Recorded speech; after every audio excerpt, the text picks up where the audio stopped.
Hey everyone, today I am going to be unboxing the Yui Windmill version from K-On, and this figure is done by Sega. And I was really lucky to find her on AmiAmi pre-owned a couple of months ago, and I've been waiting to show her off for you guys, so I think now's the time. So like always, before we open her up, let's take a look at the packaging. The overall feel and design of the box is supposed to be of the school auditorium. We have the wood planked floor on the bottom, and then around the edges we can see the curtain. And then if we turn it over here, we can see it continues that theme, and the other side has the same design as well. On the back here, it's just more of the same design, as well as a little bit information on the figure, and again you can see here it is made by Sega. On the top here we can see that it just says HTT, and then back to the front here we can see the giant window that showcases the figure inside, as well as it says Windmill version at the bottom. So now let's open her up.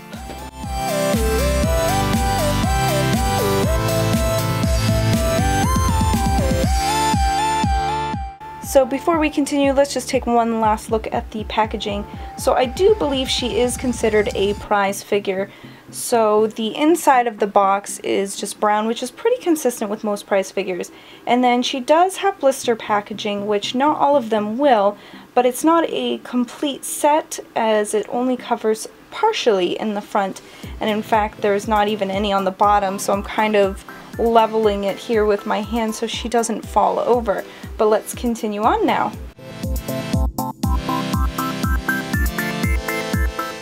So as you can see right out of the packaging, she comes completely put together, so there's not much you have to do once you open her up. But you can see that she does have some plastic covering over a few of the pieces to help protect it from paint transfer. So that is the only thing that really needs to be removed, so might as well get that over with. So here's what Yui looks like completely out of the packaging with all of the plastic removed. She is a great figure, and on top of not having to put her together makes it really easy and a bigger plus for this figure, in my mind at least. As I mentioned, I did get her from AmiAmi's pre-owned section, and I did get her as a figure A box C, and as you can see there was not really any problems with the box. It wasn't in pristine condition, but nothing I would cry over. The figure itself was listed as A, so that means that they think she has never been opened. Now with that being said, they can't guarantee it, so what I have to say next, you're gonna have to take with a grain of salt whether it was from the previous owner or she is as she is right off the production line. So a few things that I do notice about her. One is that she is a good weight. She has a beautiful pose. The stand has this really nice, like sort of like an oil slick effect to it that's really cool. And overall, she's just a really great figure. With that being said though, she does have a few issues that I'd like to point out. One of them is she appears to have a scuff mark or paint missing on her guitar, and then also the area around her panties, on her stockings, looks a bit dirty.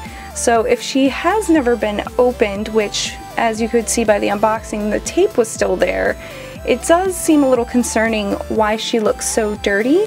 But again, I can't prove either way if it was from the previous owner or from the production line, but that is something that might come to you whether you order her pre-owned or not, so I did want to point that out to you. In the end, if you are a K-On fan and an even bigger Yui fan, then this is definitely a great figure to get. She's not too expensive, and yet she has one of the best poses I think I've seen with a Yui figure. I love her flowing hair. Her arms outstretched and her legs bent a little bit is a really nice dynamic pose, and she does come with guitar. So that's a really nice figure to have if you can find her. Well, I hope you all enjoyed this unboxing, and I hope to see you next time. Bye!